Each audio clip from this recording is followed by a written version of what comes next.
Alors, vous avez tous, mesdames et messieurs, en commun de vous poser d'innombrables questions sur le monde qui nous entoure, un monde un peu curieux, un peu patraque, un peu foutraque, un peu opaque et peut-être surtout un peu menaçant. Et de plus en plus difficile à vivre. Et vous vous dites sans doute, que diable suis-je venu foutre dans cette galère?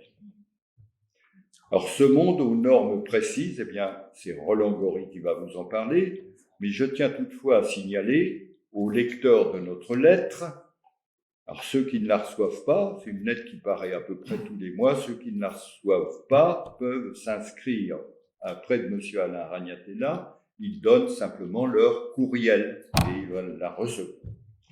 Alors, je voulais signaler à ces lecteurs que nous avons inséré la conférence de Madame Danielle Linard, qui est venue il y a peu de temps à l'Hippopôme, qui parle, elle, des fourberies patronales pour faire accepter au monde du travail, une servitude volontaire, vous avez entendu parler de ce terme, et qui serait encore plus belle, cette servitude, si elle était sollicitée par les travailleurs eux-mêmes, une sorte de servitude voulue. Et cette conférence, eh bien, est le prélude ou la coda de celle de M. Roland Gori. Alors, je vous remercie encore une fois d'être là, d'honorer de votre présence et de notre amitié, mais cette amitié pourrait être un peu plus concrète, c'est qu'il n'y a pas d'amour, il n'y a que des preuves d'amour, par le paiement d'une cotisation modeste de 12 €.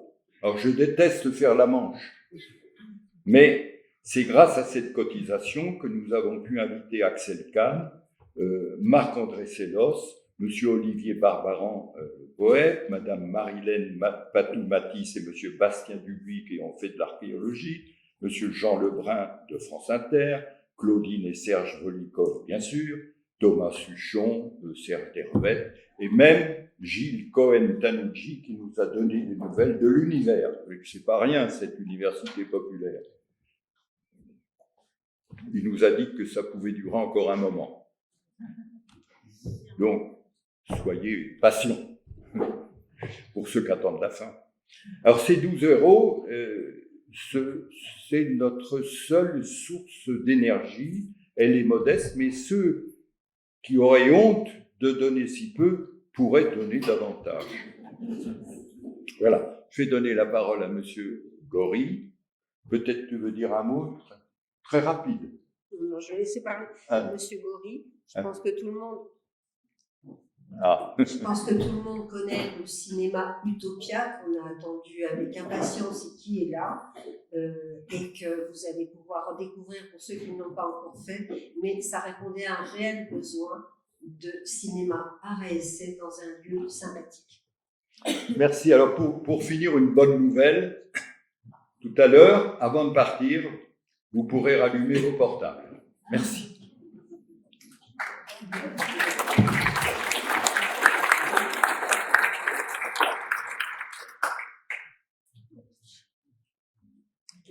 Il doit être éteint. Tiens, prends-le. Eh bien, bonsoir à toutes et bonsoir à tous. Je vous remercie d'être là pour échanger et débattre sur le thème, effectivement, de la folie des normes dans nos sociétés de contrôle. Et j'essaie de définir un petit peu ce que j'entends par la folie des normes et par les sociétés de contrôle. Et donc, effectivement, en même temps, je dirais présenter un petit peu mon dernier livre qui s'appelle justement La fabrique de nos servitudes et qui insiste sur cette dimension, si vous voulez, de servitude volontaire, de dispositifs mis en place pour que nous puissions nous asservir finalement, je dirais librement. C'est un oxymore qui me paraît important. Merci donc à l'Université populaire du Pays de l'Homme, si je ne me trompe pas, de l'eau, oui, et en particulier donc à Jean Lefebvre et à toute l'équipe qui travaille avec lui de cette invitation. Merci aussi à toutes les associations qu'il a citées, que je ne vais pas à nouveau énumérer. Et merci à Monsieur le maire de Marsonac. Alors, si vous voulez, pourquoi d'abord parler des normes? Peut-être parce que ça vous paraît aujourd'hui évident, cette question de la normalisation sociale, cette question des normes. Et par exemple, une de mes amies qui est professeure de droit, qui s'appelle Catherine Guiberge, a écrit 2 gros bouquins de plus de 1000 pages sur la densification normative et sur la force des normes, qui montrent qu'aujourd'hui, on est beaucoup moins dans une société articulée autour de la loi, parce que la loi, d'une certaine manière, elle définit le périmètre de ce qu'elle interdit, et ce qui n'est pas dans ce périmètre-là est au moins implicitement permis. Alors que la norme ne procède pas du tout de la même manière. Nous le verrons, la norme, c'est, comme l'a défini le philosophe Georges Pompidou, la somme des exigences que l'on impose à des existences. Donc on peut insidieusement nous imposer, je dirais, des manières d'être, des manières de faire, des manières même de se comporter, la manière même de se tenir corporellement, de tenir également son espace et son temps. Donc, si vous voulez, ça c'est le premier point qui est extrêmement important. Et donc, ces normes sociales, il faut voir qu'elles flambent dans la deuxième moitié du XIXe siècle. C'est-à-dire, comme c'est un texte de Michel Foucault qui insiste beaucoup là-dessus, qui s'intitule « L'extension sociale de la norme ».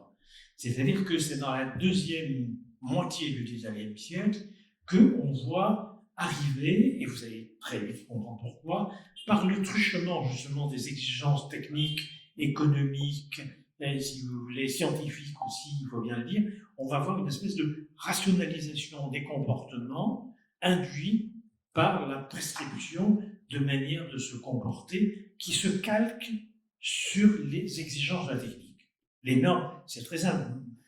Il faut une prise, il faut que, bien sûr, si j'ose dire, ce que je vais mettre dans la prise corresponde exactement. Bon, ça, c'est bien évidemment tout à fait normal au niveau de la technique. Au niveau de la technique, il faut des articulations, des compatibilités. Il faut voir que ça n'est pas qu'un problème technique, ça devient très rapidement le modèle, le paradigme à partir duquel on va justement pouvoir imposer, si vous voulez, des prescriptions sociales, des servitudes aux individus. C'est ce point qui est extrêmement important. Alors, ça veut pas dire, bien sûr, qu'il n'y avait pas avant de normes. Il y avait des normes qui étaient des normes transcendantales, qui tombaient du ciel, les normes religieuses, si vous voulez, les normes idéologiques, etc. Mais c'est pas le même, c'est pas du tout le même système. C'est-à-dire qu'il ne s'agit pas de normes qui tombent de manière transcendantale, si vous voulez, des textes religieux, des textes idéologiques, etc. Il s'agit, peut-être qu'on peut faire n'importe quoi. Il s'agit plutôt, il s'agit plutôt, si vous voulez, de normalisation sociale, ce qui est très différent. C'est-à-dire que la norme, elle est extraite à un moment donné d'un ensemble populationnel et finalement elle est choisie, non pas eu égard à des critères sacrés ou à des critères idéologiques ou à des critères politiques, non, elle est en quelque sorte ce qui va nous convenir pour pouvoir donner des ordres sans en avoir l'air. Bon, je reviendrai beaucoup, si vous voulez, sur ce point. Bien sûr, cette densification normative, j'y reviendrai, cette force normative, elle va faire également que les exigences imposées à des individus vont les accompagner toute leur vie. Et donc, pour faire vite, pour faire simple, avant de commencer, pour faire vite, pour faire simple, on va dire que ce que va nous apporter, par exemple, le travail d'analyse archéologique de Michel Foucault à propos justement de cette extension sociale des normes, c'est un travail qu'il va appeler autour des sociétés disciplinaires, c'est-à-dire de la manière dont on va dire, pour aller vite, pour faire très simple, depuis la fin du XVIIIe et en particulier tout le long du XIXe, ça s'accélère avec bien évidemment, si vous voulez, une amplification considérable avec la deuxième révolution industrielle, donc la fin du XIXe, on va instituer ce qu'il appelle des sociétés qui vont de plus en plus devenir disciplinaires. C'est-à-dire qu'elles vont, quelque part, enfermer les individus pour les discipliner, c'est-à-dire pour leur apprendre à se comporter d'une certaine manière. Et Foucault va déplier, si vous voulez, classiquement, bien sûr, les lieux d'enfermement, mais vous allez comprendre que ce n'est pas des lieux punitifs, pas forcément ça, mais des lieux d'enfermement, des lieux, pourrait-on dire, où on va, en quelque sorte, discipliner les individus, discipliner leur comportement, discipliner leur manière de faire, leur manière d'être, leur manière de penser, etc. Bon, ça va être bien sûr la famille, l'hôpital, l'école, la prison, etc. J'en passe des meilleurs. Bon, ce qui est très important, ce sur quoi je vais insister plus particulièrement aujourd'hui, ce qui est très important, si vous voulez, c'est que cette analyse de Foucault, elle est tout à fait pertinente, et pour ma part, on va dire que dans la douzaine des derniers livres que j'ai pu publier, 11 sont au moins consacrés à une analyse foucaldienne de nos sociétés. Mais le dernier, il est différent en ce que, justement, il montre avec le philosophe Gilles Deleuze qu'on n'est peut-être plus du tout dans ce type de société disciplinaire, ou du moins on est dans un moment de transition qui fait qu'on a de moins en moins besoin d'enfermer les individus pour leur prescrire la manière dont ils doivent vivre et se comporter, et pour les discipliner. C'est-à-dire qu'on a un processus que Gilles Deleuze va appeler de déterritorialisation. On a besoin, si vous voulez, de les enfermer pour les surveiller, les contrôler, les normaliser, parce qu'on le fait partout. On le fait partout, et on va le faire avec de nouvelles, si vous voulez, de nouveaux dispositifs, de nouvelles manières de faire, et ce point-là est extrêmement important. Alors, si on veut justement comprendre un peu ce qu'il en est, merci, mais j'ai commencé sur cette bouteille, donc je poursuivrai sur cette bouteille. Donc, si on veut comprendre, si vous voulez, ce qu'il en est de ces sociétés de contrôle, je vais entrer dans le détail, ne vous inquiétez pas, mais je dirais que le plus simple, c'est peut-être pas de lire les philosophes, c'est peut-être pas de lire les sociologues, c'est peut-être pas de lire, si vous voulez, les psychanalystes, etc. C'est pas la peine même de lire les politiques. Il faut lire de la science-fiction. Il faut lire des romans de science-fiction parce que vous avez là des auteurs tout à fait formidables qui, d'une certaine manière, prophétisent le présent. Et qui, d'une certaine manière, prophétisent le présent en disséquant les lignes à partir desquelles vont se présenter nos devenirs. Alors, par exemple, si on va être très concret, si vous voulez avoir une idée de ce que c'est, par exemple, rapidement, une société de contrôle, vous lisez l'écrivain américain Philip K. Dick, tout à fait formidable, qui déjà dans les années 60-70, finalement décrit ce que nous connaissons aujourd'hui en 2020, et peut-être ce que nous connaîtrons, si vous voulez, demain, en 2030, etc. Alors peut-être que Philip K. Dick, c'est quelqu'un qui ne vous dit rien, qui a une série, par exemple, sur Netflix qui s'appelle Le mec au château, etc. Et puis surtout, il y a le film formidable Minority Report de Spielberg, mis en scène par Spielberg, qui montre par exemple comment finalement on surveille les individus et on anticipe même leur comportement avant même qu'ils aient l'intention de le commettre. C'est-à-dire qu'on arrive du coup, si vous voulez, à empêcher les crimes avant même le début de l'acte de les commettre. Et puis, vous avez quelqu'un que j'aime beaucoup, qui est Alain Damasio, pour ceux qui le connaissent, et notamment, je vais citer, son dernier livre, Les Furtifs.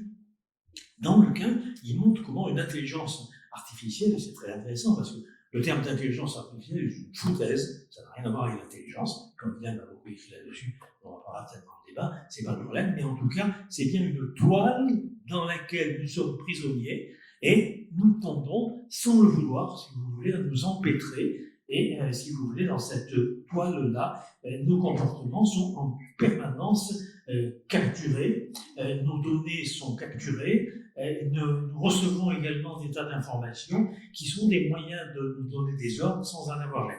Et si vous lisez Furtif, bien sûr, vous verrez comment cette toile, elle est, je vais citer Damasio, logée comme une araignée de lumière au fond d'une base de données, eh bien, elle pense à eux, aux citoyens, amoureusement à chaque instant. Et ils ne peuvent pas faire un pas sans recevoir des informations publicitaires en marchant sur les dates. Ils sont bien évidemment assignés à des lieux particuliers en fonction de leur comportement, en fonction de leur profil algorithmique, etc.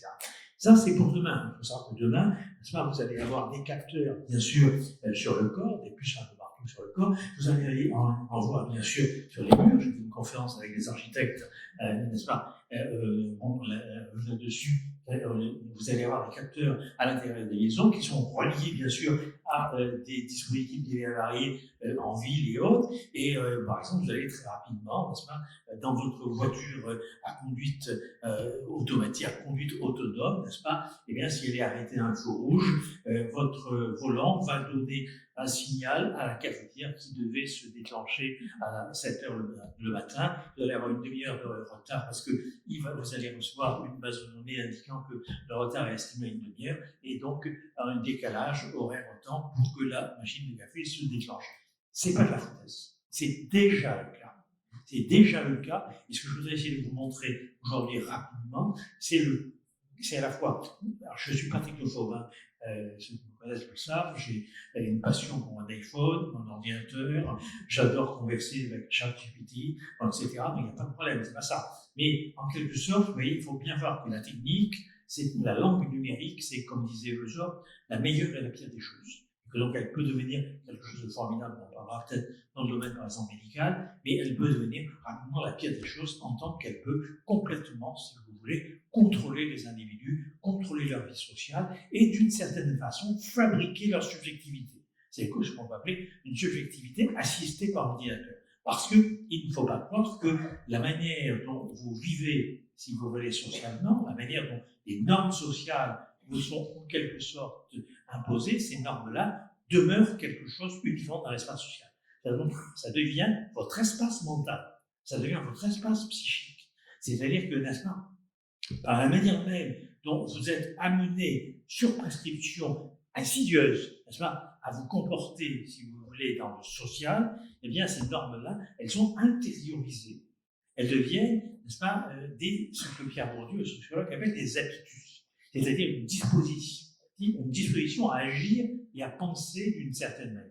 Elles deviennent vos catégories mentales, elles deviennent vos catégories morales, elles deviennent vos catégories sociales. Donc il y a un lien indissociable, il y a une consubstantialité entre les normes sociales et puis, n'est-ce pas, les catégories psychiques, les catégories symboliques, les catégories cognitives, les catégories morales que vous pouvez intérioriser, incorporer sans le savoir.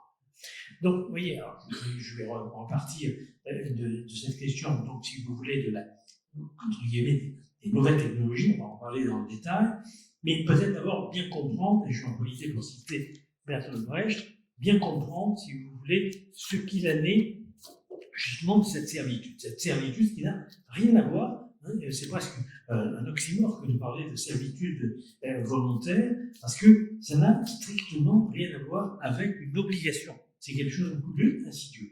Alors ça avait été vu par Bertolt Brecht, grand poète, comme vous savez, et philosophe.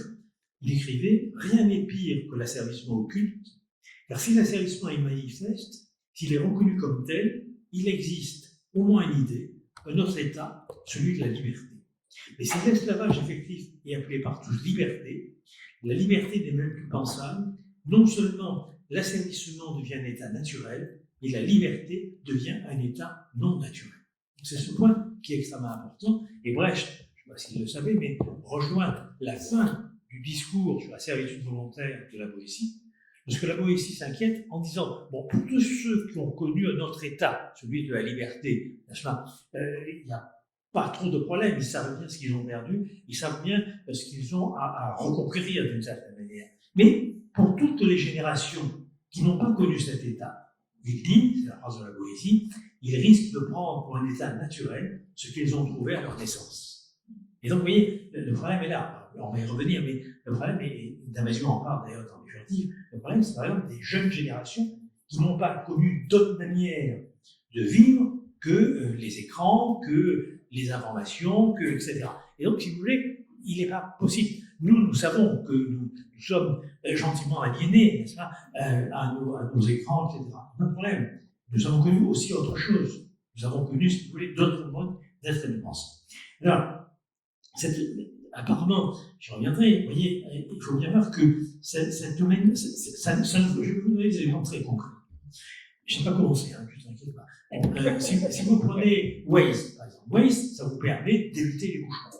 Donc, nous, Marie-Josée, on se branche, c'est très souvent sur Waze pour éviter les bouchons, pour trouver, etc. Du coup, ça vous évite de vous perdre, et si ça vous évite de vous perdre, ça vous évite de tomber amoureux, ça vous évite, n'est-ce pas, de changer de traverse. Bon, alors, ça c'est tout à fait formidable, Waze. Oui. Mais aujourd'hui, vous voyez, c'est à tous les étages. C'est comme ça que vous allez sur des sites de rencontres, pas pour ceux qui y vont, bien sûr. C'est comme ça que vous allez vous présenter à un entretien d'embauche. C'est comme ça, si vous voulez, que vous allez choisir un service hospitalier pour faire soigner votre prostate ou votre infarctus du myocarde. C'est comme ça, etc. Oui. C'est-à-dire que c'est comme ça que vous allez choisir des bouquins, comme ça que vous allez choisir les spectacles et autres. Donc vous avez un guidage qui se fait et qui, encore une fois, a des avantages considérables. Et c'est le gros problème. C'est le problème des machines, c'est le problème des algorithmes, c'est que ça a des avantages considérables. Et en même temps, ces avantages, sans le vouloir, nous subordonnent, nous aliènent, participent à ce que j'appelle une prolétarisation de l'existence. Qu'est-ce que c'est que la prolétarisation? Si vous voulez, la prolétarisation, c'est un terme que reprend le jeune Marx, Marx des manuscrits, le Marx des années 1840, pas le Marx du Capital, le Marx hegelien, de gauche, un peu romantique, etc. La prolétarisation, c'est quoi? C'est pas du tout lié simplement aux conditions matérielles d'existence, on peut être riche et prolétarisé. La prolétarisation, si vous voulez, c'est la perte d'autonomie dans la capacité de décider et de se conduire. C'est-à-dire que la prolétarisation, si vous voulez, c'est la confiscation du savoir, du savoir-faire et du savoir-être de l'individu par exemple, bien sûr, le mode d'emploi des machines d'hier, bien sûr. C'est comme ça d'ailleurs que les artisans sont devenus des ouvriers spécialisés, pour aller vite. Mais c'est aussi aujourd'hui, bien sûr, la perte, si vous voulez, d'autonomie, la perte de substance décisionnelle, la perte de jugement moral, la perte d'expérience, de pensée même, n'est-ce pas, au profit justement de protocoles standardisés, au profit, si vous voulez, de modes d'emploi divers et variés, qui sont pas seulement les modes d'emploi dans le travail. Ça devient des modes d'emploi dans l'existence. Et ça, vous voyez, le virage se fait à la fin du 19e, il s'accentue bien sûr tout au long du 20e, et aujourd'hui il explose parce qu'il y a des moyens fantastiques avec le pouvoir, justement, des nouvelles technologies. Alors, justement, Damasio parle, si vous voulez, des adolescents dans son livre Les Furtifs, et il dit qu'ils ne se rendent pas compte de cette perte de liberté. Et que même ils protestent et mordent quand on leur en parle, je cite Damasio, ils sont nés dans ce monde bagué où le moindre de leurs actes s'enregistre et informe un tiers de ce qu'ils font et sont. On retrouve donc ici le constat dont je vous parlais du discours de la Boétie. Alors, il n'y a pas bien sûr que les nouvelles générations qui consentent à ce suicide assisté de la volonté que constitue justement la prolétarisation de l'existence. C'est tout le monde. Pourquoi? Parce que, j'y reviendrai peut-être si j'ai le temps dans le débat, parce que le monde n'est rien d'autre qu'un chaos. Les physiciens l'ont parfaitement montré, les physiciens relativistes, les physiciens quantiques l'ont parfaitement montré, nous marchons sur du vide, d'une certaine manière, le caractère granulaire de la matière fait, si vous voulez, que, contrairement à toutes les apparences, rien n'est uni, rien n'est certain, au contraire, tout est complexe, tout est incertain, c'est pareil, je ne vais pas vous en parler, mais même le principe, bien sûr, le temps n'existe pas, ça Einstein m'a montré, c'est pour ça que le concept d'espace-temps qui n'a rien à voir avec l'espace, rien à voir avec le temps, mais aussi, d'une certaine manière, avec Niels Bohr, avec, si vous voulez, Heisenberg, etc., on voit bien comment même les principes de localisation font que, si vous voulez, aujourd'hui, nous avons complètement simplifié le monde et nous croyons être scientifiques quand nous nous référons à une conception très niaise de la science. Pour ça, il suffit de voir Jean-Michel Blanquer, c'est un autre modèle dont je parle beaucoup dans mon livre, puisque j'ai deux têtes de turc dans ce livre, c'est Jean-Michel Blanquer et Le Corbusier. Bon. Donc, si vous voulez, il faut bien voir, c'est un point important, que cette prolétarisation, c'est donc une perte du savoir-faire, une perte du savoir-être, une perte, si vous voulez, du savoir, et qu'aujourd'hui, elle tend à se disséminer dans l'ensemble de nos métiers. Et c'est ce point-là qui est extrêmement important. C'est-à-dire que, jusqu'à maintenant, quand on parlait de standardisation des pratiques, quand on parlait d'automatisation, quand on parlait, si vous voulez, de prolétarisation, etc., on s'imaginait très facilement le film Les temps modernes de Charlot, de Chaplin, où vous avez, n'est-ce pas, Charlot en train de visser des pièces métalliques, qui fait le même geste, sur une chaîne automatique de production de pièces métalliques. Mais ce geste, c'est un point très important, si vous voulez comprendre ce que j'ai raconté tout à l'heure sur l'habitus, ce geste n'est pas qu'un geste professionnel. Ce geste, si vous vous souvenez, devient un geste social puisqu'il sort dans la rue et il va visser la poitrine des femmes et puis il va passer dans la machine dont il devient rouage. C'est-à-dire que vous avez là l'exemple même de ce qu'il y a de la polarisation. Mais cet exemple, n'est-ce pas, a constitué bien sûr le modèle de ce qu'on pouvait appeler de la pulvérisation, de l'atomisation des métiers artisanaux classiquement, n'est-ce pas, par effectivement une espèce de production industrielle avec des ouvriers spécialisés assignés à des tâches qui sont toujours fragmentées, morcelées, technicisées, scientifiées, où vous avez des experts qui vous indiquent le comportement qu'ils doivent faire pour obtenir le meilleur rendement individuel. Je ne sais pas si vous vous souvenez, il faut relire Taylor bien sûr là-dessus. Mais ce processus de Taylorisation, je pense que c'est ce que j'apporte depuis une quinzaine d'années à l'appel des appels, ce processus de Taylorisation aujourd'hui ne touche pas que les ouvriers et les employés. Ce processus de Taylorisation, il touche l'ensemble de nos métiers. C'est que dans l'ensemble de nos métiers, la dimension artisanale, la dimension œuvrière se trouve pulvérisée, atomisée, au profit, si vous voulez, d'injonctions très douces, très insidieuses, disant ce que vous devez faire pour atteindre tel score, par exemple, le nombre de mentions bien, de mentions très bien dans une classe au baccalauréat, etc., ou bien le nombre de lecteurs ou d'auditeurs et autres. C'est-à-dire qu'en gros, vous voyez, il y a un point qui est extrêmement important, on a une espèce de taylorisation de l'ensemble des métiers. Que vous soyez chirurgien digestif, que vous soyez pilote de ligne, que vous soyez professeur de lycée, chercheur à l'université, etc. Bon, j'ai pu le voir tout au long de ma carrière. J'ai eu des responsabilités nationales et internationales importantes. J'ai été 7 ans expert au ministère de la Recherche, 15 ans élu au Conseil national des universités. J'ai été vice-président, président de ma section. J'ai vu progressivement disparaître le dialogue entre, je dirais, collègues pour déterminer la valeur d'un dossier par une espèce d'automatisation où il suffisait de calculer le nombre d'articles dans des supports prestigieux à fort impact factor, etc., ou le nombre d'actes hospitaliers, la T2A, tarification activité. Donc je vais laisser ça de côté, on parlera dans le débat, mais c'est un point qui est extrêmement important, vous voyez. C'était cette taylorisation, cette standardisation. Aujourd'hui, elle impacte, si vous voulez, l'ensemble des métiers, et c'est là où, bien sûr, les nouveaux dispositifs constituent des dispositifs très puissants pour prescrire ce que vous devez faire, n'est-ce pas, et en temps réel, vous donner des chiffres, vous donner des datas, vous donner, si vous voulez, je dirais, une vision numérique, ce que vous êtes en train de faire, et en quoi ce que vous êtes en train de faire, et ou non, n'est-ce pas, conforme à ce qui a été prescrit. Au point d'ailleurs qu'on aboutit, j'étais en train de vous dire, à des aberrations. C'est-à-dire que ça n'est plus, en quelque sorte, si vous voulez, la qualité de l'acte professionnel qui compte, qui est évaluée, mais c'est sa conformité à des scores qui ont été prescrits. Par exemple, avoir, ce que j'ai pu connaître à l'université, avoir au moins 2 articles prestigieux tous les 2 ans, publiés dans des impacts, dans des revues à fort impact factor, etc., avoir au moins 2 thèses, etc. Et donc, du coup, c'est plus la thèse, c'est plus l'article. Ce qui compte, c'est le chiffre. Vous voyez, et tout se passe, vous verrez dans le film, si vous allez le voir, Barbara Cassin en parle aussi, tout se passe comme si la qualité n'était qu'une propriété émergente de la quantité, et ce qui compte, c'est une politique du chiffre. Voilà.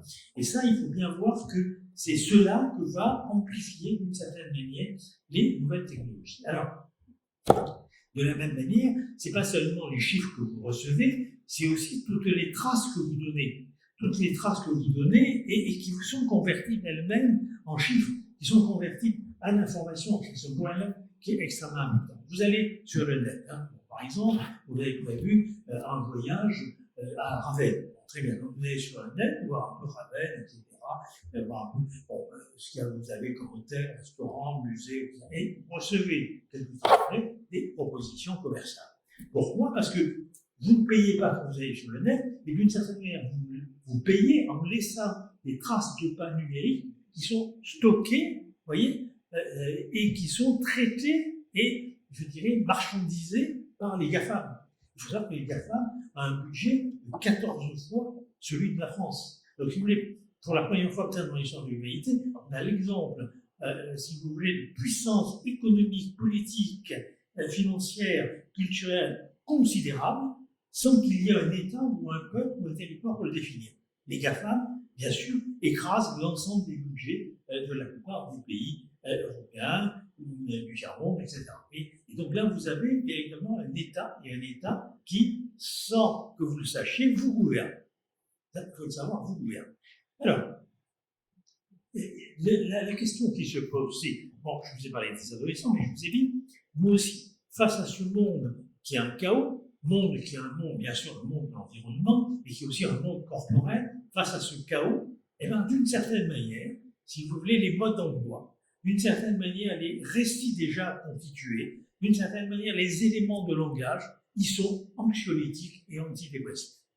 Et donc, qu'est-ce qui fait que nous adhérons sans le vouloir, sans le savoir, à cette manière de recevoir des ordres? Eh bien, c'est que d'une certaine façon, c'est rassurant, même si c'est aliénant. Alors, Damasio le dit parfaitement, il parle justement des citoyens mis en servitude sans vouloir par l'intelligence artificielle. Ils acceptent, parce que nous rêvons tous d'un monde bienveillant, attentif à nous, un monde qui prenne soin de nos esprits et de nos corps stressés, qui nous protège et nous choque, nous aide et corrige nos erreurs, qui nous filtre l'environnement et ses dangers. Un monde qui s'efforce d'aménager un technococon pour notre bien-être. L'intelligence ambiance pourvoit à ça, elle nous écoute et elle nous répond. Elle courbe cette bulle autour de nos solitudes, elle la tapisse d'objets d'interface cool, bien sûr, elle en profite pour nous espionner jusqu'au slip et pour nous manipuler jusqu'à la mort. Et je trouve que, une fois encore, l'écrivain dit mieux que je ne saurais le faire, ce dont il est question, et à la fois dans le livre et à la fois dans cette conférence. Vous voyez, c'est-à-dire qu'en gros, cet envahissement d'une réalité sociale et psychique par l'intelligence artificielle est une véritable colonisation. C'est une nouvelle forme de colonisation tout à fait comparable aux colonisations du premier capitalisme, et c'est aussi un peu de ça qu'on peut dire. C'est-à-dire que, si vous voulez, aujourd'hui, alors je sais que c'est très choquant, hein, mais j'ai tendance à dire que nous sommes devenus les esclaves de notre postmodernité. C'est-à-dire que, bien sûr, c'est toujours comparaison n'est pas raison. Bien évidemment, nous ne subissons pas les abominations, les crimes contre l'humanité qu'ont pu subir, si vous voulez, les esclaves qu'on a arrachés de leurs liens, qu'on a arrachés de leur famille, qu'on a arrachés de leur pays, qu'on a arrachés de leur Dieu, qu'on a arrachés de leur langue, qu'on a arrachés de leurs biens. Bien sûr, ça n'est pas la même chose que qu'on mutilait, qu'on exécutait, qu'on considérait comme des choses, bien sûr, mais je vous demande d'entendre qu'il y a un paradigme commun entre les deux imaginaires, l'imaginaire de cette colonisation négrière et l'imaginaire actuel, je dirais, du néolibéralisme pour aller très vite, c'est de considérer que l'homme n'est qu'un instrument, fait un faisceau, si vous voulez, de compétences et de possibilités qu'il s'agit d'exploiter à l'infini, avec cette idée, effectivement, très juste aussi, que souligne aussi Daniel Molina, que soulignait Molaïd Naramaris, économiste assassiné à Charlie Hebdo, c'est-à-dire qu'il n'y a rien de mieux pour l'exploitation de quelqu'un que l'amener à ce qu'il s'exploite lui-même. Et qu'il se pense à ce moment-là, vous voyez, c'est certain d'être libre. Donc, en gros, je crois que nous devenons, si vous voulez, les nouveaux esclaves de cette modernité, de cette post-modernité. Alors, nous n'avons pas des fers attachés à la cheville, mais nous sommes tenus à la patte du numérique par un fil. Et encore une fois, que ce soit dans le travail, que ce soit dans la vie sociale, que ce soit dans la vie amoureuse, que ce soit dans la vie familiale, quelque part, il y a, si vous voulez, cette nouvelle manière, n'est-ce pas, de faire qui nous colonise, parce que la colonisation, encore une fois, ça n'est pas simplement ce que vous pouvez trouver dans l'histoire du premier capitalisme, de la colonisation du premier capitalisme. Je vais vous donner des exemples tout à l'heure. La colonisation, c'est par exemple, d'une certaine manière, le Taylorisme. Taylor, quand vous lisez l'Organisation scientifique du travail, et que vous lisez la préface de Le Chatelier, d'ailleurs sidéré qu'il y a encore des lycées qui portent le nom de Le Chatelier, parce que si vous lisez sa préface, elle est absolument obsèque. Enfin, c'est pas de problème.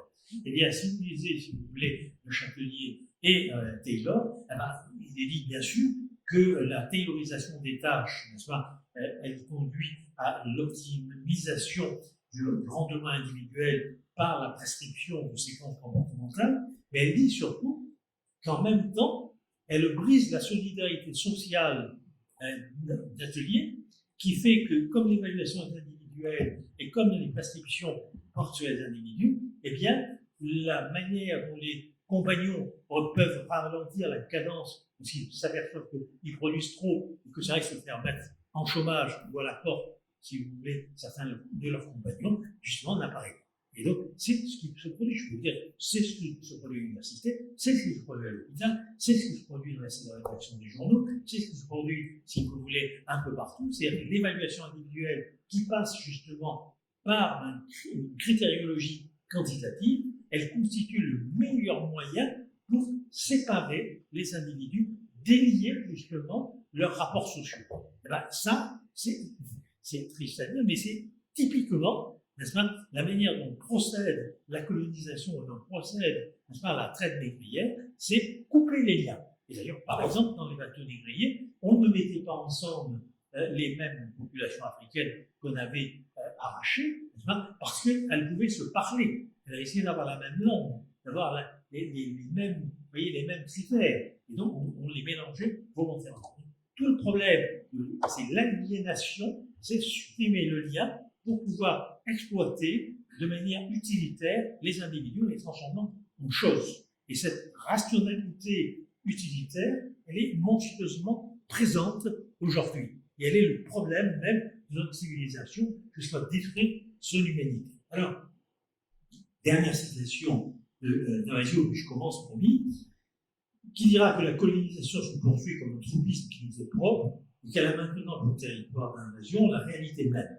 La réalité dite seconde, puis augmentée, puis virtuelle, puis ultime, à mesure que nos quêtes de contrôle sont radicalisées. Les paramètres, écrit en 2 mots, les paramètres sont à l'art du contrôle, ce que les maîtres ont été à l'art du gouverne. Vous voyez, nous nous conformons, je cite encore, nous conformons à la douceur d'une matrice infantile.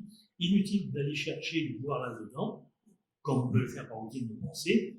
Nous restons prisonniers de nos dualismes hiérarchiques. Inutile d'essayer de prouver qui dirige, qui subit, qui manipule et qui capitule. Le pouvoir est rotatif et circulaire. Nous sommes devenus sa boucle liquide. Au fond, toutes nos libertés et toutes nos ambitions tiennent dans les paramètres. Et c'est un point qui est extrêmement important. Et donc, cette atomisation de l'individu, propre aux sociétés de contrôle et à tous les fascismes qui s'installent sur la terreur et le chaos, est masquée, rendue invisible, bien sûr, par ce qu'on pourrait appeler une liberté servile. Je joue sur cet oxymore en faisant croire aux individus qu'ils sont libres, alors qu'en gros, leur liberté n'est rien d'autre qu'une extrême solitude.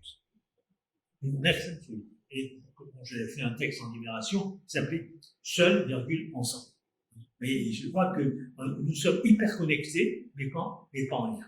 C'est un point qui est extrêmement important. Jusqu'à provoquer des pathologies. Par exemple, on a rencontre au Japon, on trouve aussi en Europe, par exemple, ce qu'on appelle les hikikomori. Les hikikomori, ce sont des jeunes adultes, souvent des adolescents, qui ont un décrochage scolaire, un décrochage familial, un décrochage social total, qui ne sont pas seulement enfermés dans leur maison, dans leur chambre, ils sont enfermés dans leurs ordinateurs, et ils ne vivent que de cette réalité virtuelle.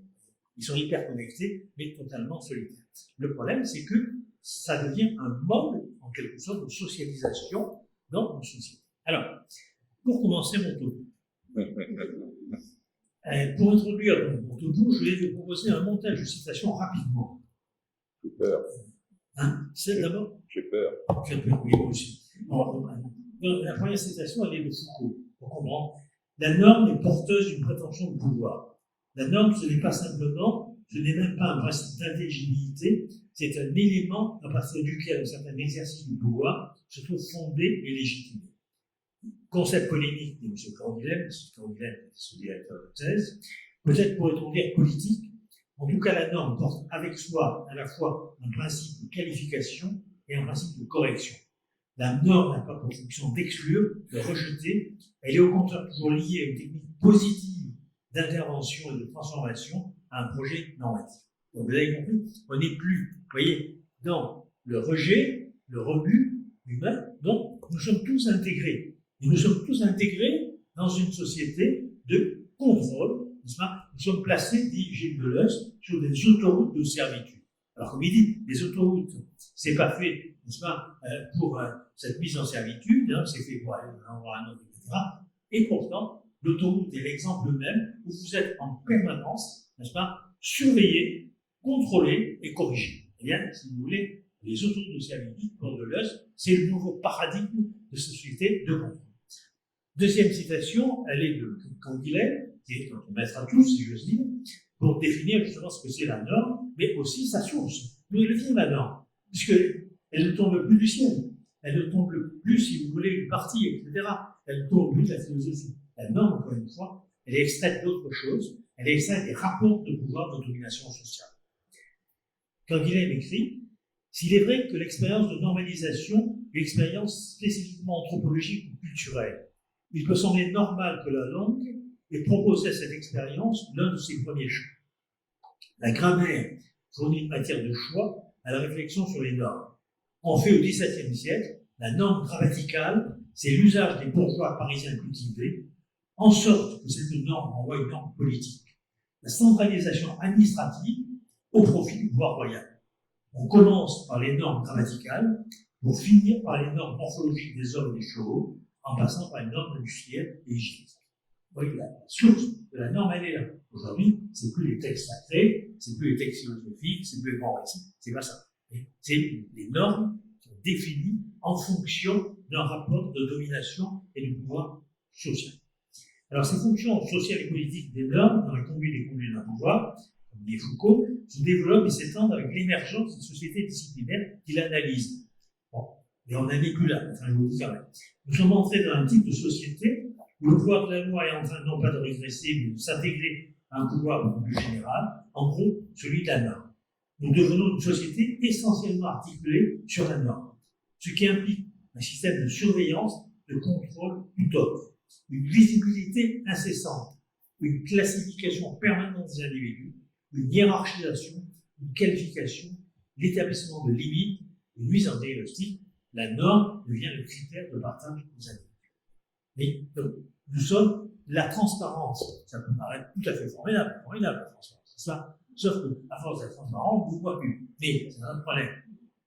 Mais en tout cas, ce qui est certain, c'est que ça permet, n'est-ce pas, justement, une captation de l'ensemble de nos comportements. Et pour vous donner un exemple très rapide, la Chine est en train de devenir une dictature numérique qui n'a pas besoin de se référer, n'est-ce pas, aux normes politiques du Parti communiste chinois, qui n'a pas besoin de débattre à l'infini des querelles idéologiques. La Chine, elle donne un crédit social de 900 points à tous les citoyens, n'est-ce pas, et il y a plus de 250 millions de caméras de vidéosurveillance qui capturent l'ensemble des comportements des individus et qui notent leurs anomalies. Ce n'est pas des délits, hein.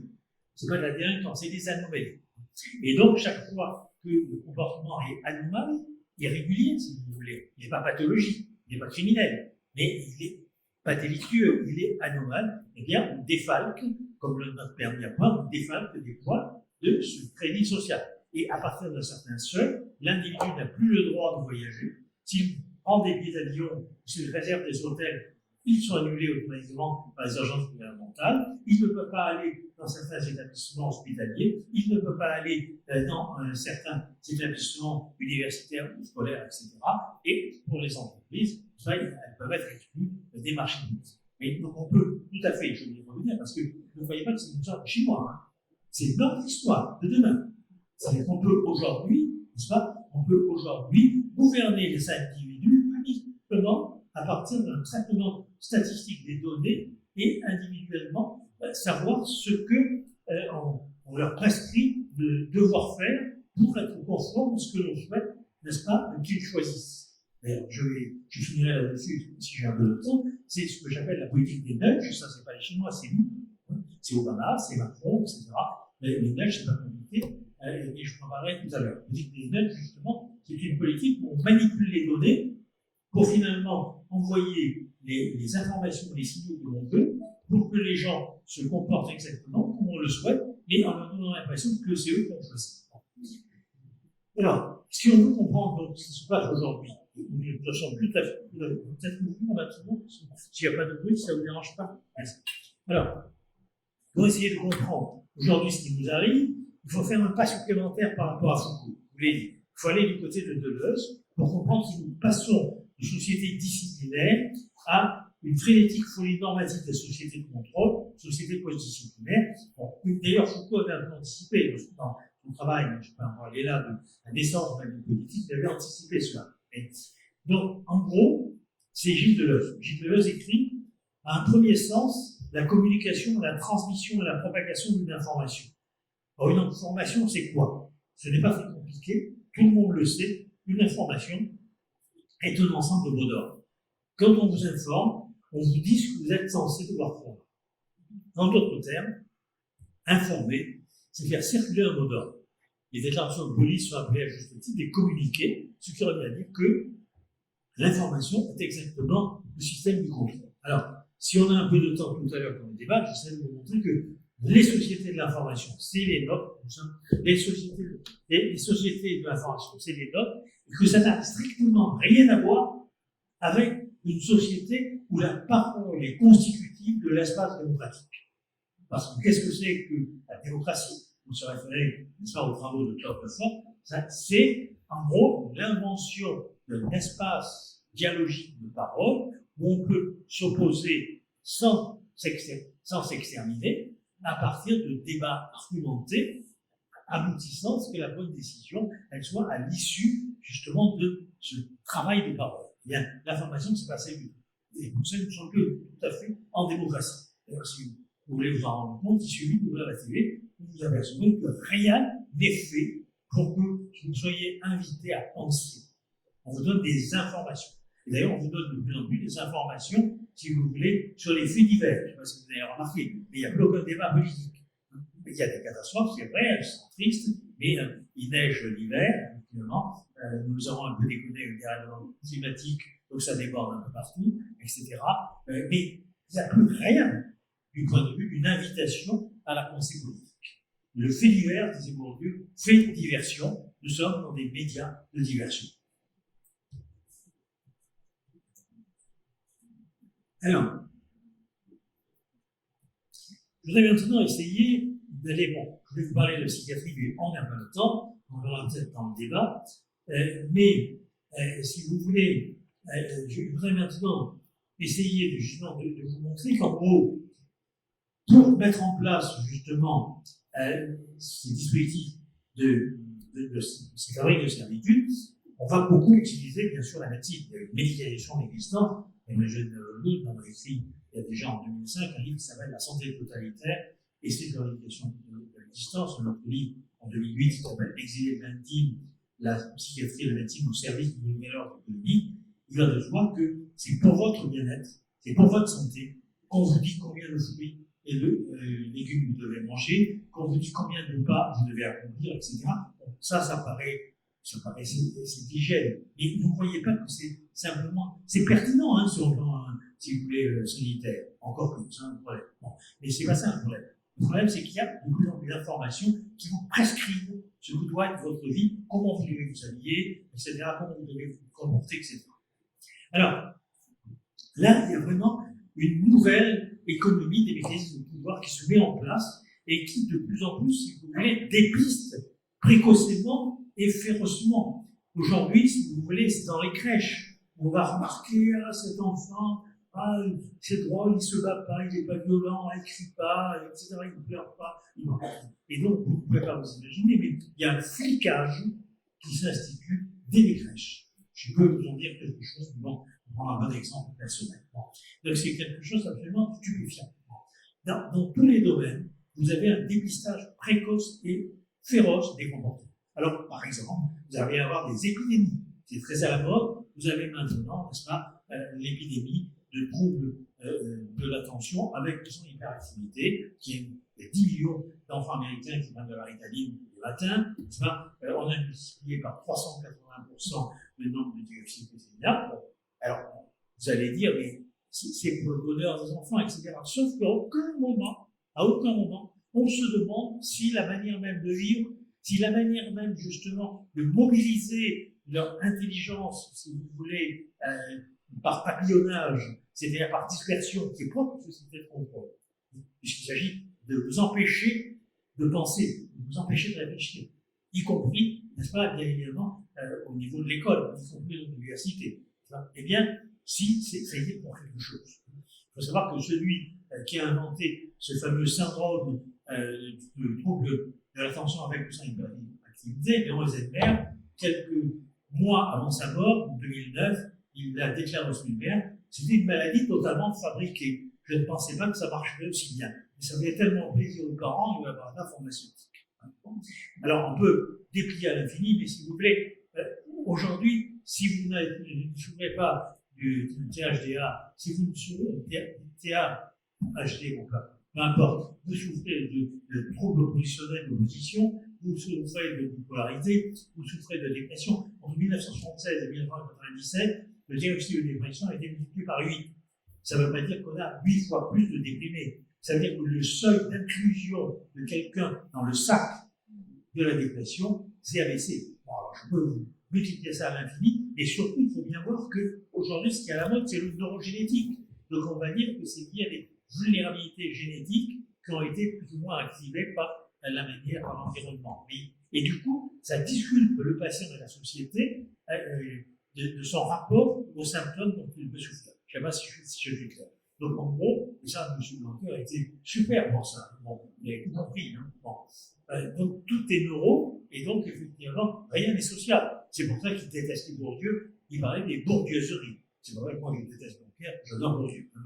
Donc, Bourdieu nous a appris que les inégalités sociales produisaient des inégalités scolaires. Blanquer, avec la clinique du Stagiaire de L, essaie de nous convaincre que ce sont les inégalités scolaires qui produisent les inégalités sociales. Et les inégalités scolaires seraient dues aux mauvaises habitudes des pédagogues qui ne se laissent pas suffisamment conduire par les chercheurs en neurosciences. Bon, c'est clair, hein, vous l'avez dans le bouquin, je passe les. Alors, je voudrais entrer maintenant justement dans le vif, si vous voulez, de mon sujet. Donc, si vous voulez, on va laisser tomber justement la psychiatrie, la médecine, etc. Mais bien entendu, quand même, au passage, ce qui est en train de se produire. Ce qui est en train de se produire, c'est ce que Guy Debord, vous savez, le philosophe de la société du spectacle, avait anticipé quand il parlait d'une cybernétisation totalitaire de la société. C'est quand même, vous voyez, là encore, ce sont les philosophes, ce sont les écrivains de science-fiction, etc., qui sont à même de, je dirais, prédire notre présent, prophétiser notre présent.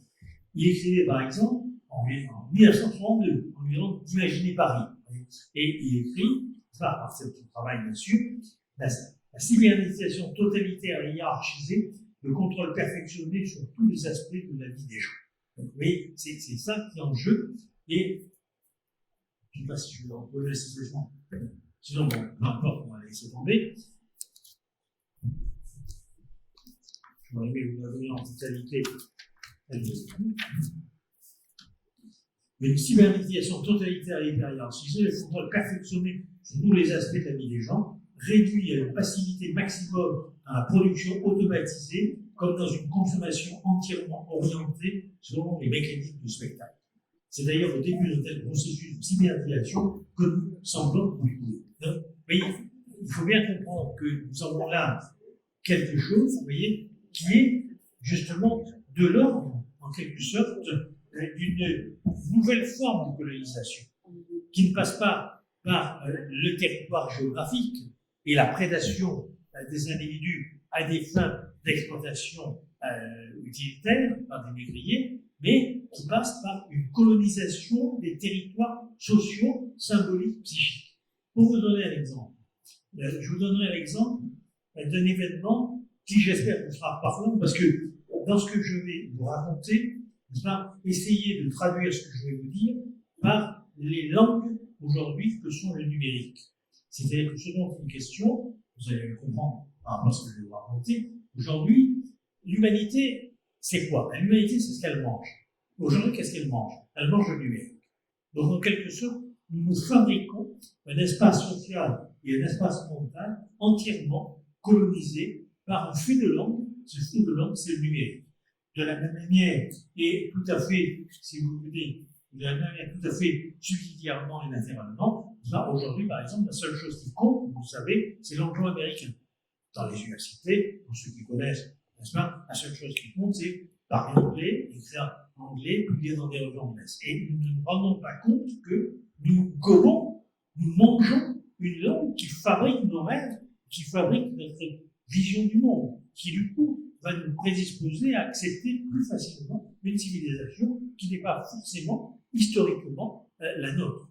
Alors, l'exemple que je voudrais vous donner, si vous voulez, c'est justement Ivan Illich, qui a rapporté un événement peu connu de la fin du XVe siècle en Espagne, qu'il met en parallèle avec la découverte de l'Amérique par Christophe Colomb et cet événement. L'un et l'autre sont des événements qui inaugurent la modernité, qui posent les pierres de touche des conquêtes coloniales. L'une à l'intérieur de l'Europe et l'autre au bout de l'Atlantique. Les deux participent à la construction de nouvelles réalités sociales imposées par les États à leurs peuples, comme aux peuples, bien sûr, dont ils ont envahi le territoire. La colonisation des Amériques par les Espagnols et les autres Européens, l'histoire elle est connue, vous la connaissez.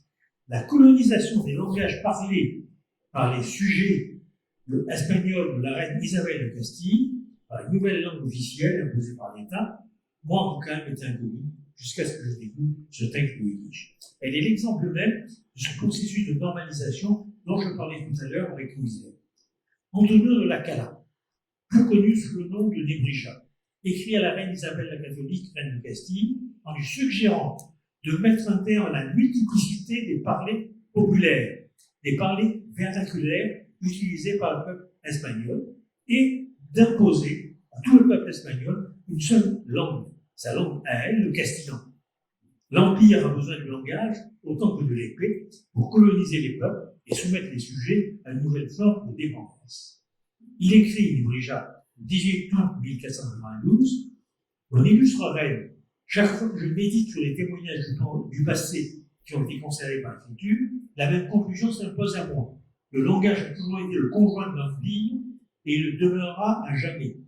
Ensemble, ils prennent naissance, ensemble, ils croissent et fleurissent, et ensemble, ils déclinent. Et donc, ils fabriquent, si vous voulez, un nouveau langage. Il écrit même le premier ouvrage de grammaire espagnol, donc le premier ouvrage romain. Voyez, et ça devient un outil de conquête à l'étranger et à l'intérieur, une arme destinée à mettre fin au parler spontané. Et ça, c'est très important. C'est le nouveau pacte entre l'épée et le livre. Et pour que ce pacte puisse, bien sûr, servir le pouvoir souverain, il faut qu'il y ait des experts, il faut qu'il y ait des scribes, il faut qu'il y ait des gens qui puissent, en quelque sorte, surveiller, par exemple, ce qui est en train d'apparaître à ce moment-là, l'imprimerie, c'est-à-dire la lecture, c'est-à-dire les textes écrits. Et donc, si vous voulez, il y a là, en quelque sorte, une espèce de grammaire de l'asservissement qui va pousser les gens qui faisaient une lecture à haute voix. C'était assez courant à l'époque. Je faisais une lecture à haute voix. Vous voyez, il y a des gens qui avaient des textes imprimés dans des langues vernaculaires, etc. Ils sont, en quelque sorte, comme nous aujourd'hui, nous sommes expertisés par une bande, n'est-ce pas, de terroristes à la haute autorité de santé, à l'agence de la recherche, l'enseignement supérieur, etc. Toutes ces instances bureaucratiques qui se nourrissent de notre servitude, et qui nous imposent une manière de pratiquer. Ben là, c'est pareil, c'est imposer une manière de parler, une manière de dire, et donc une manière de penser. Et c'est une vieille manière de faire dans l'histoire des servages et des prédations sociales, et vous allez comprendre ce que je veux dire par rapport aux nouvelles technologies, c'est qu'en gros, il faut transformer une nouvelle technique qui est riche de promesses de liberté et d'émancipation, comme l'imprimerie, vous voyez, comme effectivement le numérique. Il faut transformer en quelque sorte, n'est-ce pas, une nouvelle découverte qui est potentiellement émancipatrice en dispositif de contention, dispositif, si vous voulez, de domination, dispositif de fabrique de servitude. Et donc, c'est un point qui est extrêmement, si vous voulez, important. Et donc, il faut bien comprendre que la Nebrija, vous voyez, par rapport à Christophe Colomb, il ouvre la voie à un nouveau genre de colonisation d'impérialisme dont aujourd'hui encore nous sommes les héritiers. Je cite, Nebrija est fondamental, il propose l'usage du sacrament afin d'étendre le pouvoir de la reine dans une sphère totalement neuve, le contrôle étatique sur la forme de la subsistance quotidienne des gens.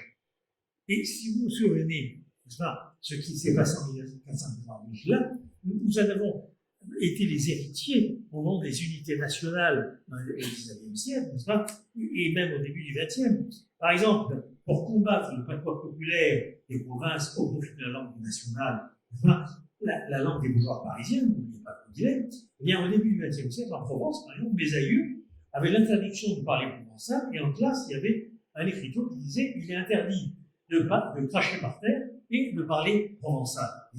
Et donc, aujourd'hui encore, si vous prenez par exemple les travaux de Nastasia Martin, sur par exemple les peuples Even, c'est autour du détroit de Bering, etc. Bon, on a fait des études anthropologiques formidables dessus, sur les Even, qui est un peuple, si vous voulez, éleveur de rennes. Et ce peuple, il a été colonisé par les Russes, comme de l'autre côté, il y a un autre peuple qui a été colonisé par les Américains, etc. Bon.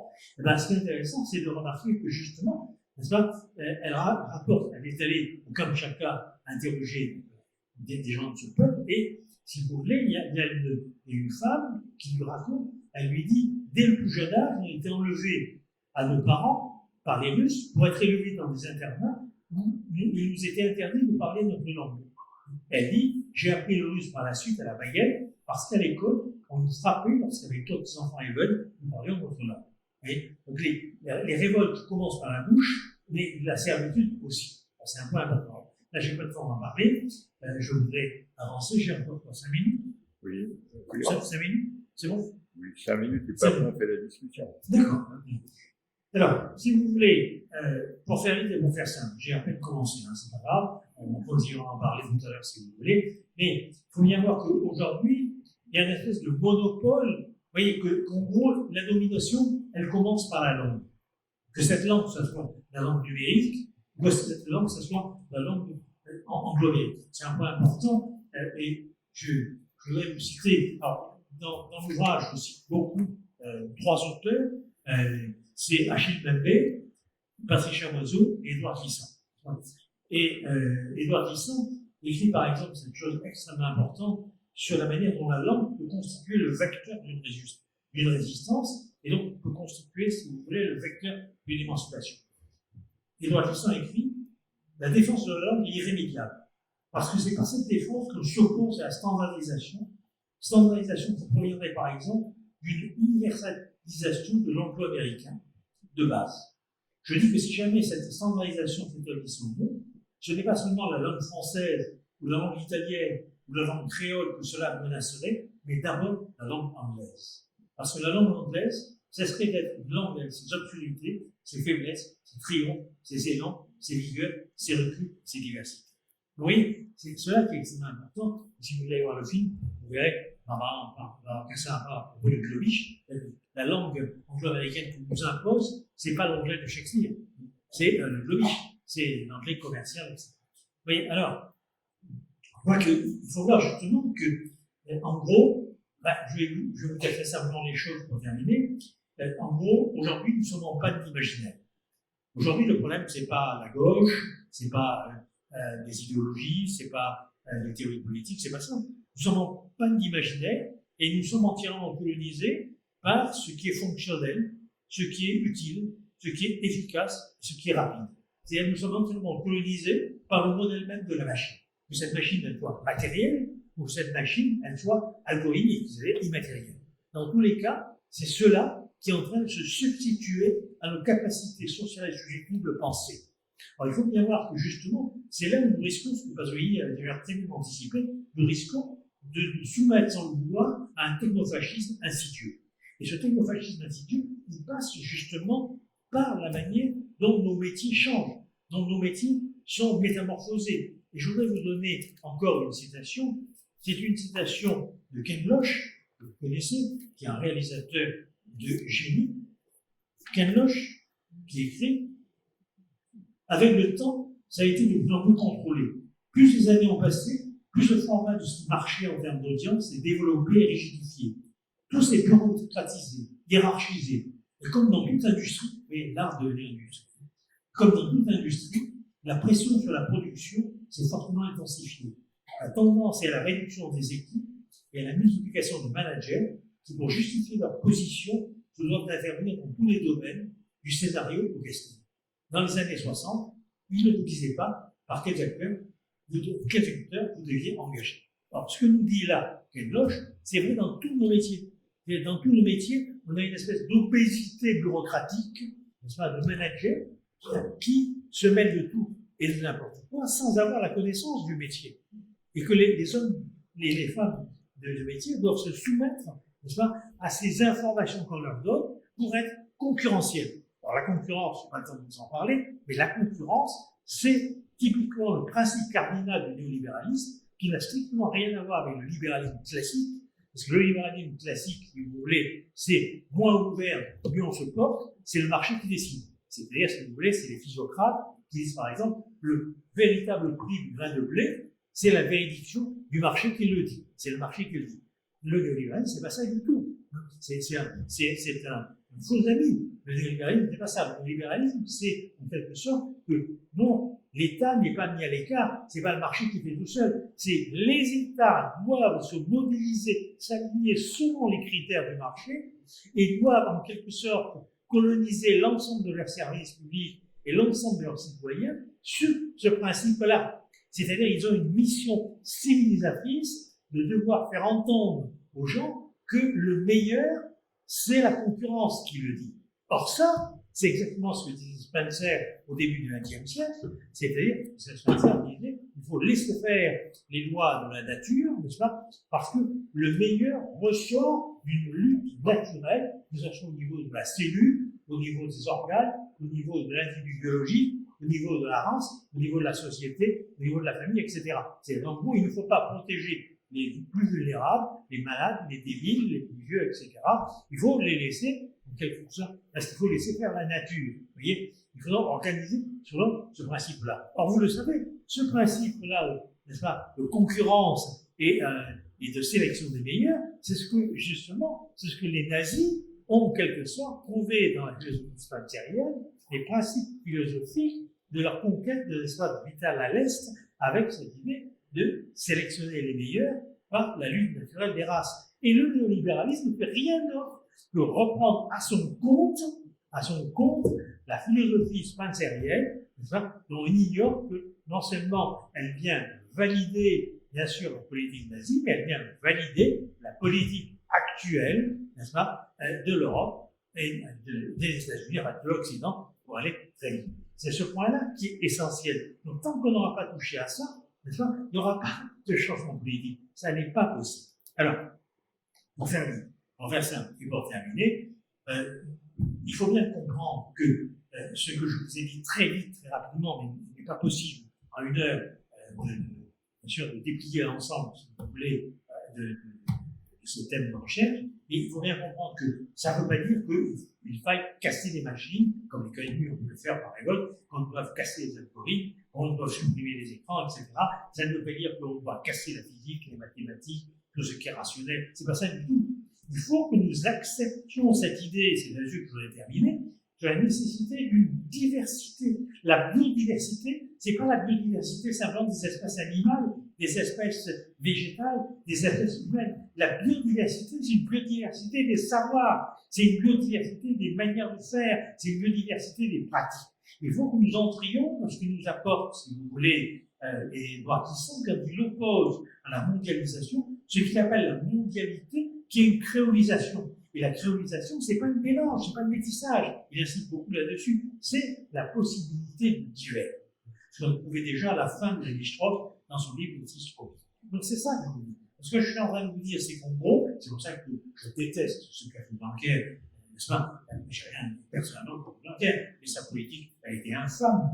Pourquoi? Parce que, si vous voulez, il faisait une sélection des méthodes pédagogiques en fonction d'un scientisme dépassé, complètement dépassé, et on pourrait prendre des physiciens quantiques pour ça, pour le montrer, et si vous voulez, avec cette idée justement qu'il fallait uniquement fabriquer des individus qui aient des compétences. L'exemple que je peux donner très rapide, c'est quand il parle de dictée quotidienne pour amener les individus, les élèves, logiciel d'apprentissage, ils se laissent un enfant logiciel d'apprentissage, mais ça va pas la nuit. Vous voyez, et pour que finalement, ils puissent apprendre le français et s'intéresser à la littérature. Mais si vous faites une dictée quotidienne, il va, comme un ordinateur, faire de la reconnaissance faciale. Il va, n'est-ce pas, reconnaître un phonème, reconnaître un monème, reconnaître une phrase, etc., mais pas la comprendre. Le principe de l'ordinateur, c'est qu'il traite. Il a un pouvoir considérable pour traiter les informations sans les comprendre. L'ordinateur, il va parfaitement, si vous voulez, vous identifier des micromodules cancérologiques si vous voulez, c'est formidable aujourd'hui en cancérologie, dans les unités où ça existe, qu'ils ne sont pas capables de détecter, n'est-ce pas, à l'imagerie médicale, les oncologues, les radiologues. Mais il ne sait pas ce qu'il fait. De la même manière, il va vous détecter les mélanomes qui concernent la peau. Lui, il ne sait pas ce que c'est concernant la peau. Il n'a jamais appris l'anatomophysiopathologie de l'ectoderme. Il a simplement engrangé des millions d'images et il a appris à cerner parmi ces images celles qui sont suspectes d'être porteuses de mélanome. Et donc, en gros, nos enfants, ce n'est pas des ordinateurs, ce n'est pas des logiciels d'apprentissage, et il est extrêmement important qu'ils puissent faire en même temps que de la physique, des mathématiques, de la poésie, de la philosophie, de l'histoire. Et si j'avais encore 2 heures, je pourrais vous parler de mon dernier bouquin, ce qui nous a manqué avec la gestion de l'épidémie, c'est que dans les conseils scientifiques de lutte contre le Covid, on a oublié tous les gens qui étaient pourtant essentiels, comme les écrivains de science-fiction, comme par exemple les philosophes, comme les sociologues, comme, si vous voulez, les historiens. L'histoire des épidémies, c'est fantastique, j'en parle là, c'est une 3 heures. Et sur l'histoire des épidémies, vous pourriez vous apercevoir qu'on vous a pris pour des imbéciles en vous faisant croire que c'était imprévisible, c'était prévu déjà. Et encore une fois, il était inévitable, en modifiant son biotope, l'humain allait libérer des agents pathogènes. Donc, souvenons-nous de 2 phrases pour terminer. La première, elle est d'Édouard Glissant. Dernière conférence d'Édouard Glissant à l'Institut Lougon, quand il dit « Rien n'est vrai avec un grand V, tout est vivant ». Et la deuxième, elle est avec notre ami et camarade Patrick Chamoiseau, parce qu'il parle justement de la manière dont on peut se libérer de tous ces esclavages. Lorsque les esclaves sont réunis le soir, et même sous l'œil vigilant du maître, ils dansent, ils chantent, le jazz c'est ça, et ils racontent des histoires, le conte créole, c'est ça. Et Chamoiseau écrit, ces esclaves étaient mieux que des rebelles, des guerriers. Ils se réhumanisaient à eux-mêmes, pour eux-mêmes, par la créativité du rythme, de la danse, du chant et de la parole. Les résistances qui se fondent sur la création, la créativité, sont mieux déterminantes. La créativité est toujours une réhumanisation. Elle prend socle sur l'instinct d'exaltation de l'existence dont un être humain peut disposer en lui. La résistance en politique et la liberté passera par des actes de création aussi bien dans le domaine des sciences, comme un certain nombre de chercheurs vous le montraient, que dans le domaine, encore une fois, de la littérature, de la philosophie, des humanités. C'est la raison pour laquelle je nous invite à nous réhumaniser. Merci.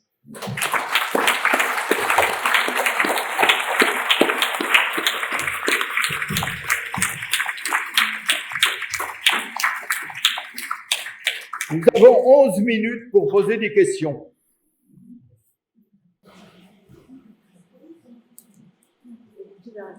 Faut-il faire circuler le micro? Il y a une question là. Alors, est-ce que celui-là marche? Bonjour, merci pour votre exposition. Vous dressez un tableau très juste et très loin en même temps de cette numérisation. Après, ça fait que puissance numérique, vous semblez. Oui, ça va, c'est bon. Ah, c'est bon. Ça fonctionne. Vous semblez, vous êtes même empressé de vous défendre, de ne pas être technophobe. Pourtant, à mon sens, c'est le moins qu'on puisse être. Et parce que participer ou composer avec cette puissance numérique, surtout vu comme vous l'avez fait, ça me paraît être un jeu de dupe, mais ça me paraît être complètement vain. Donc, pourquoi pas être technophobe, voire anti-tech, comme sans aller jusqu'aux actes de la longueur, le moins lire son manifeste, ce qui est très intéressant. Et pourquoi pas aussi, comme le dit tous les l'étudier, parce que acte de création ok, mais acte de destruction, c'est pas incompatible, et la destruction peut donner lieu à la création. Alors,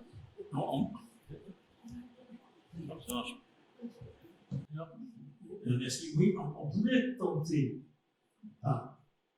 votre proposition. Bien sûr, elle est séduisante, si vous voulez, à partir du moment où les technologies ont un tel pouvoir sur nos vies, alors, minimum, il faut éliminer ou restreindre les technologies.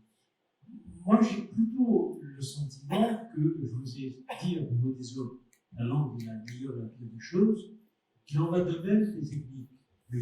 C'est-à-dire que, en gros, le problème, vous voyez, c'est la manière dont nous avons, et nous laissons s'installer cet usage de domination par les technologies. C'est pas endémique aux technologies. Je ne sais pas si je suis clair.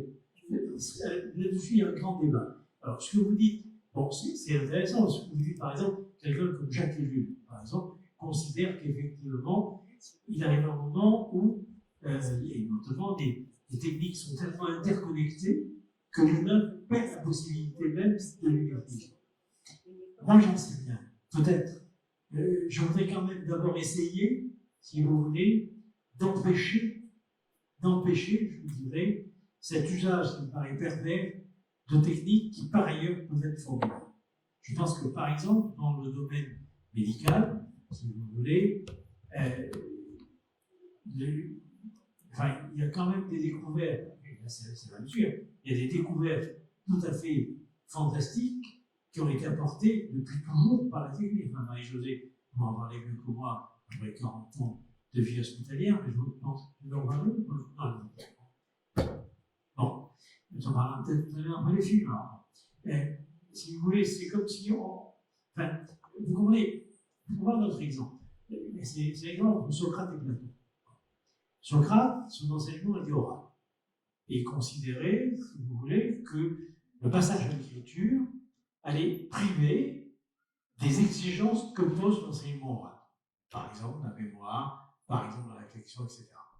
C'est vrai, mais en même temps, nous sommes très heureux que Platon, puis ensuite les Arabes, puis ensuite les Européens aient conservé les textes de l'enseignement de Socrate. Je ne sais pas si je suis clair. Et si vous voulez, moi personnellement, je suis plutôt pour, d'une part, une diversification, et non pas le tout numérique, et d'autre part, une réappropriation par les citoyens. Si vous n'y croyez pas, moi je pense qu'il faut essayer. Non mais, je pourrais être aussi pessimiste que vous, mais une réappropriation par les citoyens des organismes de régulation, de contrôle et de décision, même sur nos vies. C'est-à-dire nous réapproprier ce que la technocratie et la bureaucratie nous ont confisqué. Parce que, si vous voulez, moi, si je prends l'exemple des métiers, puisqu'en gros, bon, je faisais classiquement des recherches dans le champ qui était le mien, sur plein de choses, et puis c'est bon, j'ai la psychanalyse, les passions, etc., les discours de souffrance, enfin, tout ce que vous voulez. Et puis un jour, là où ça a bougé, l'appel des appels, c'est quand je me suis aperçu que dans tous les métiers, s'imposait, si vous voulez, une nouvelle manière d'évaluer qui pervertissait les métiers. C'est-à-dire que si vous prenez un prof de lycée et que vous lui dites que, en gros, la finalité de son boulot, c'est d'avoir des mentions bien, des mentions très bien en bac, ça n'a rien à voir avec ce pourquoi il a choisi son métier. Si vous prenez, voyez, un médecin, que vous lui dites que par la T2A, la tarification à l'activité, il doit faire rentrer du fric à l'hôpital, et que comme ça arrive tous les jours, y compris chez mes copains, à très haut niveau, il reçoit un truc du directeur disant mais ce mois-ci, vous n'avez opéré que 120 enfants, alors que dans le budget prévisionnel, il faudrait que vous puissiez en opérer 150. Qu'est-ce que vous voulez qu'il réponde? Qu'il envoie les infirmiers à la sortie des écoles pour effacer les gamins ou les pousser dans l'escalier? Mais le problème, il est là, c'est qu'il faut quand même voir que l'évaluation est une saloperie qui nous brise totalement. Si vous voulez, moi, j'ai vu à l'université les pires perversions à partir du moment où on a pu discuter des dossiers. On a pu discuter de ce qu'il y a dans un bouquin, dans une thèse, dans un article. On évalue uniquement le support de publication d'un article, avec tous les réseaux mafieux pour, bien sûr, s'arranger pour avoir les copains qui placent partir. Bon, s'il vous plaît, c'est là où ça commence à déconner complètement. Moi, j'ai vu l'évolution. J'ai été élu pendant 15 ans, donc j'ai vu, vous voyez, au début et à la fin quand j'ai arrêté. Donc, si vous voulez, je ne suis pas convaincu qu'il faille casser l'institutionnel. Non, mais essayons déjà ça.